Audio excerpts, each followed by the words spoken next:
شروع اللہ کا نام لے کر جو بڑا مہربان نہایت رحم والا ہے۔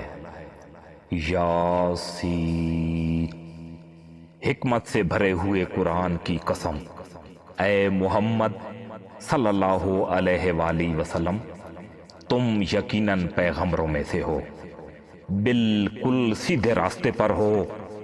یہ قرآن اس ذات کی طرف سے اتارا جا رہا ہے جس کا اقتدار بھی کامل ہے، جس کی رحمت بھی کامل، تاکہ تم ان لوگوں کو خبردار کرو جن کے باپ دادوں کو پہلے خبردار نہیں کیا گیا تھا، اس لیے وہ غفلت میں پڑے ہوئے ہیں۔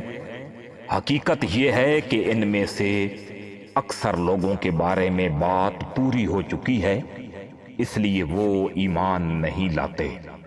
ہم نے ان کے گلوں میں توق ڈال رکھے ہیں جو ٹھوڑیوں تک پہنچے ہوئے ہیں، اور اس وجہ سے ان کے سر اوپر کو اٹھے رہ گئے ہیں، اور ہم نے ایک آڑ ان کے آگے کھڑی کر دی ہے اور ایک آڑ ان کے پیچھے کھڑی کر دی ہے، اور اس طرح انہیں ہر طرف سے ڈھانک لیا ہے، جس کے نتیجے میں انہیں کچھ سجائی نہیں دیتا۔ اور ان کے لیے دونوں باتیں برابر ہیں، چاہے تم انہیں خبردار کرو یا خبردار نہ کرو، وہ ایمان نہیں لائیں گے۔ تم تو صرف ایسے شخص کو خبردار کر سکتے ہو جو نصیحت پر چلے اور خدائے رحمان کو دیکھے بغیر اس سے ڈرے، چنانچہ ایسے شخص کو تم مغفرت اور باعزت اجر کی خوشخبری سنا دو۔ یقیناً ہم ہی مردوں کو زندہ کریں گے، اور جو کچھ عمل انہوں نے آگے بھیج رکھے ہیں ہم ان کو بھی لکھتے جاتے ہیں، اور ان کے کاموں کے جو اثرات ہیں ان کو بھی، اور ہم نے ایک واضح کتاب میں ہر چیز کا مکمل احاطہ کر رکھا ہے۔ اور اے پیغمبر صلی اللہ علیہ وآلہ وسلم، تم ان کے سامنے ایک بستی والوں کی مثال پیش کرو جب ان کے پاس رسول آئے تھے۔ جب ہم نے ان کے پاس شروع میں 2 رسول بھیجے تو انہوں نے دونوں کو جھٹلا دیا، پھر ہم نے ایک تیسرے کے ذریعے ان کی تائید کی، اور ان سب نے کہا کہ یقین جانو ہمیں تمہارے پاس رسول بنا کر بھیجا گیا ہے۔ انہوں نے کہا تمہاری حقیقت اس کے علاوہ کچھ بھی نہیں کہ تم ہم جیسے ہی آدمی ہو، اور خدائے رحمان نے کوئی چیز نازل نہیں کی ہے، اور تم سراسر جھوٹ بول رہے ہو۔ ان رسولوں نے کہا ہمارا پروردگار خوب جانتا ہے کہ ہمیں واقعی تمہارے پاس رسول بنا کر بھیجا گیا ہے، اور ہماری ذمہ داری اس سے زیادہ نہیں ہے کہ صاف صاف پیغام پہنچا دیں۔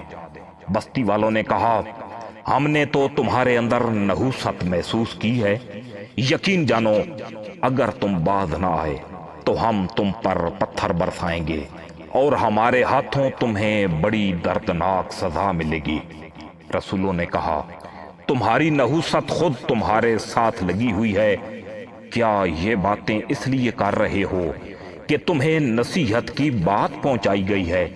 اصل بات یہ ہے کہ تم خود حد سے گزرے ہوئے لوگ ہو۔ اور شہر کے پرلے علاقے سے ایک شخص دوڑتا ہوا آیا، اس نے کہا اے میری قوم کے لوگوں، ان رسولوں کا کہنا مان لو، ان لوگوں کا کہنا مان لو جو تم سے کوئی اجرت نہیں مانگ رہے، اور وہ صحیح راستے پر ہیں۔ اور بھلا میں اس ذات کی عبادت کیوں نہ کروں جس نے مجھے پیدا کیا ہے، اور اسی کی طرف تم سب کو واپس بھیجا جائے گا۔ بھلا کیا اس سے چھوڑ کر میں ایسوں کو معبود مانوں کہ اگر خدائے رحمان مجھے کوئی نقصان پہنچانے کا ارادہ کر لے تو ان کی سفارش میرے کسی کام نہ آئے، اور نہ وہ مجھے چھڑا سکیں۔ اگر میں ایسا کروں گا تو یقیناً میں کھلی گمراہی میں مبتلا ہو جاؤں گا۔ میں تو تمہارے پروردگار پر ایمان لا چکا، اب تم بھی میری بات سن لو۔ آخرکار بستی والوں نے اس کو قتل کر دیا، اور اللہ تعالیٰ کی طرف سے اس سے کہا گیا کہ جنت میں داخل ہو جاؤ، اس نے جنت کی نعمتیں دیکھ کر کہا کہ کاش میری قوم کو معلوم ہو جائے کہ اللہ نے کس طرح میری بخشش کی ہے اور مجھے باعزت لوگوں میں شامل کیا ہے۔ اور اس شخص کے بعد ہم نے اس کی قوم پر آسمان سے کوئی لشکر نہیں اتارا اور نہ ہمیں اتارنے کی ضرورت تھی، وہ تو بس ایک ہی چنگھاڑ تھی جس سے وہ ایک دم بجھ کر رہ گئے۔ افسوس ہے ایسے بندوں کے حال پر، ان کے پاس کوئی رسول ایسا نہیں آیا جس کا وہ مذاق نہ اڑاتے رہے ہوں۔ کیا انہوں نے نہیں دیکھا کہ ان سے پہلے ہم کتنی قوموں کو اس طرح ہلاک کر چکے ہیں کہ وہ ان کے پاس لوٹ کر نہیں آتے؟ اور یہ جتنے لوگ ہیں ان سبھی کو اکٹھا کر کے ہمارے سامنے حاضر کیا جائے گا، اور ان کے لیے ایک نشانی وہ زمین ہے جو مردہ پڑی ہوئی تھی، ہم نے اس سے زندگی عطا کی، اور اس نے غلہ نکالا جس کی خوراک یہ کھاتے ہیں، اور ہم نے اس زمین میں کھجوروں اور انگوروں کے باغ پیدا کیے، اور ایسا انتظام کیا کہ اس میں سے پانی کے چشمے پھوٹ نکلے تاکہ یہ اس کی پیداوار میں سے کھائیں، حالانکہ اس کو ان کے ہاتھوں نے نہیں بنایا تھا۔ کیا پھر بھی یہ شکر ادا نہیں کریں گے؟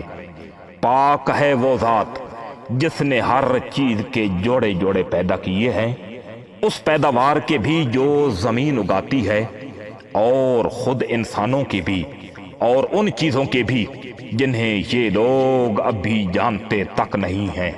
اور ان کے لیے ایک اور نشانی رات ہے، ہم اس پر سے دن کا چھلکا اتار لیتے ہیں تو وہ یکا یک اندھیرے میں رہ جاتے ہیں، اور سورج اپنے ٹھکانے کی طرف چلا جا رہا ہے۔ یہ سب اس ذات کا مقرر کیا ہوا نظام ہے جس کا اقتدار بھی کامل ہے، جس کا علم بھی کامل۔ اور چاند ہے کہ ہم نے اس کی منزلیں ناپ تول کر مقرر کر دی ہیں، یہاں تک کہ وہ جب ان منزلوں کے دورے سے لوٹ کر آتا ہے تو کھجور کی پرانی ٹہنی کی طرح پتلا ہو کر رہ جاتا ہے۔ نہ تو سورج کی یہ مجال ہے کہ وہ چاند کو جا پکڑے، اور نہ رات دن سے آگے نکل سکتی ہے، اور یہ سب اپنے اپنے مدار میں تیر رہے ہیں۔ اور ان کے لیے ایک اور نشانی یہ ہے کہ ہم نے ان کی اولاد کو بھری ہوئی کشتی میں سوار کیا، اور ہم نے ان کے لیے اس جیسی اور چیزیں بھی پیدا کی جن پر یہ سواری کرتے ہیں، اور اگر ہم چاہیں تو انہیں غرق کر ڈالیں، جس کے بعد نہ تو کوئی ان کی فریاد کو پہنچے اور نہ ان کی جان بچائی جا سکے۔ لیکن یہ سب ہماری طرف سے ایک رحمت ہے، اور ایک معین وقت تک زندگی کا مزہ اٹھانے کا موقع ہے جو انہیں دیا جا رہا ہے۔ اور جب ان سے کہا جاتا ہے کہ بچوں اس عذاب سے جو تمہارے سامنے ہے اور جو تمہارے مرنے کے بعد آئے گا تاکہ تم پر رحم کیا جائے، تو وہ ذرا کان نہیں دھرتے۔ اور ان کے پروردگار کی نشانیوں میں سے کوئی نشانی ایسی نہیں آتی جس سے وہ منہ نہ موڑ لیتے ہوں۔ اور جب ان سے کہا جاتا ہے کہ اللہ نے تمہیں جو رزق دیا ہے اس میں سے غریبوں پر بھی خرچ کرو، تو یہ کافر لوگ مسلمانوں سے کہتے ہیں کہ کیا ہم ان لوگوں کو کھانا کھلائیں جنہیں اگر اللہ چاہتا تو خود کھلا دیتا؟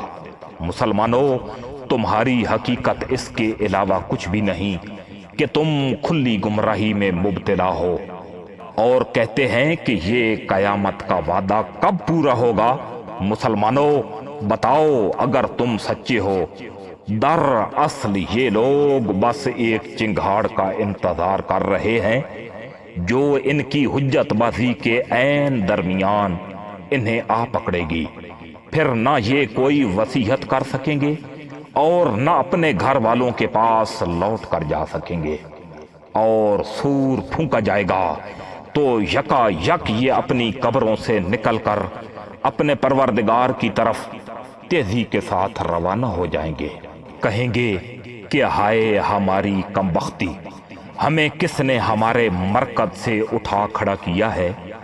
جواب ملے گا کہ یہ وہی چیز ہے جس کا خدا رحمان نے وعدہ کیا تھا اور پیغمبروں نے سچی بات کہی تھی، اور کچھ نہیں، بس ایک زور کی آواز ہوگی جس کے بعد یہ سب کے سب ہمارے سامنے حاضر کر دیے جائیں گے۔ چنانچہ اس دن کسی شخص پر کوئی ظلم نہیں ہوگا اور تمہیں کسی اور چیز کا نہیں بلکہ انہی کاموں کا بدلہ ملے گا جو تم کیا کرتے تھے۔ جنت والے لوگ اس دن یقیناً اپنے مشغلے میں مگن ہوں گے، اور وہ اور ان کی بیویاں گھنے سایوں میں آرام دہ نشستوں پر ٹیک لگائے ہوئے ہوں گے۔ وہاں ان کے لیے میوے ہوں گے اور انہیں ہر وہ چیز ملے گی جس کی وہ تمنا کریں گے۔ رحمت والے پروردگار کی طرف سے انہیں سلام کہا جائے گا، اور کافروں سے کہا جائے گا کہ اے مجرمو، آج تم مومنوں سے الگ ہو جاؤ۔ اے آدم کے بیٹو، کیا میں نے تمہیں یہ تاکید نہیں کر دی تھی کہ تم شیطان کی عبادت نہ کرنا؟ وہ تمہارا کھلا دشمن ہے، اور یہ کہ تم میری عبادت کرنا، یہی سیدھا راستہ ہے۔ اور حقیقت یہ ہے کہ شیطان نے تم میں سے ایک بڑی خلقت کو گمراہ کر ڈالا، تو کیا تم سمجھتے نہیں تھے؟ یہ ہے وہ جہنم جس سے تمہیں ڈرایا جاتا تھا، آج اس میں داخل ہو جاؤ کیونکہ تم کفر کیا کرتے تھے۔ آج کے دن ہم ان کے منہ پر مہر لگا دیں گے، اور ان کے ہاتھ ہم سے باتیں کریں گے، اور ان کے پاؤں گواہی دیں گے کہ وہ کیا کمائی کیا کرتے تھے۔ اور اگر ہم چاہیں تو یہیں دنیا میں ان کی آنکھیں ملیا میٹ کر دیں، پھر یہ راستے کی تلاش میں بھاگے پھریں، لیکن انہیں کہاں کچھ سجائی دے گا۔ اور اگر ہم چاہیں تو ان کی اپنی جگہ پر بیٹھے بیٹھے ان کی صورتیں اس طرح مسخ کر دیں کہ یہ نہ آگے بڑھ سکیں اور نہ پیچھے لوٹ سکیں۔ اور ہم جس شخص کو لمبی عمر دیتے ہیں اس سے تخلیقی اعتبار سے الٹ ہی دیتے ہیں، کیا پھر بھی انہیں عقل نہیں آتی؟ اور ہم نے اپنے ان پیغمبر کو نہ شاعری سکھائی ہے اور نہ وہ ان کے شایان شان ہے، یہ تو بس ایک نصیحت کی بات ہے، اور ایسا قرآن جو حقیقت کو کھول کھول کر بیان کرتا ہے تاکہ ہر اس شخص کو خبردار کرے جو زندہ ہو، اور تاکہ کفر کرنے والوں پر حجت مکمل ہو جائے۔ اور کیا انہوں نے نہیں دیکھا کہ ہم نے اپنے ہاتھوں کی بنائی ہوئی چیزوں میں سے ان کے لیے مویشی پیدا کیے، اور یہ ان کے مالک بنے ہوئے ہیں، اور ہم نے ان مویشیوں کو ان کے قابو میں دے دیا، چنانچہ ان میں سے کچھ وہ ہیں جو ان کی سواری بنے ہوئے ہیں، اور کچھ وہ ہیں جنہیں یہ کھاتے ہیں۔ نیز ان کو ان مویشیوں سے اور بھی فوائد حاصل ہوتے ہیں اور پینے کی چیزیں ملتی ہیں، کیا پھر بھی یہ شکر ادا نہیں کریں گے؟ اور انہوں نے اللہ کو چھوڑ کر اس امید پر دوسرے خدا بنا رکھے ہیں کہ انہیں ان سے مدد ملے، حالانکہ ان میں یہ طاقت ہی نہیں ہے کہ ان کی مدد کر سکیں، بلکہ وہ ان کے لیے ایک ایسا مخالف لشکر بنیں گے جس سے قیامت کے دن ان کے سامنے حاضر کر لیا جائے گا۔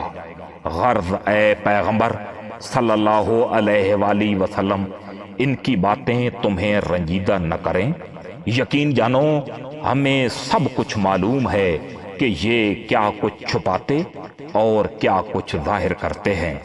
اور کیا انسان نے یہ نہیں دیکھا کہ ہم نے اسے نطفے سے پیدا کیا تھا، پھر اچانک وہ کھلم کھلا جھگڑا کرنے والا بن گیا، ہمارے بارے میں تو وہ باتیں بناتا ہے اور خود اپنی پیدائش کو بھلا بیٹھا ہے.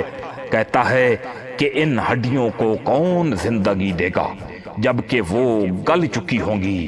کہہ دو کہ ان کو وہی زندگی دے گا جس نے انہیں پہلی بار پیدا کیا تھا، اور وہ پیدا کرنے کا ہر کام جانتا ہے. وہی ہے جس نے تمہارے لیے سرسبز درخت سے آگ پیدا کر دی ہے، پھر تم ذرا سی دیر میں اس سے سلگانے کا کام لیتے ہو. بھلا جس ذات نے آسمانوں اور زمین کو پیدا کیا ہے، کیا وہ اس بات پر قادر نہیں ہے کہ ان جیسوں کو دوبارہ پیدا کر سکے؟ کیوں نہیں، جبکہ وہ سب کچھ پیدا کرنے کی مکمل مہارت رکھتا ہے. اس کا معاملہ تو یہ ہے کہ جب وہ کسی چیز کا ارادہ کر لے تو صرف اتنا کہتا ہے کہ ہو جا، بس وہ ہو جاتی ہے. غرض پاک ہے وہ ذات جس کے ہاتھ میں ہر چیز کی حکومت ہے، اور اسی کی طرف تم سب کو آخر کار لے جایا جائے گا.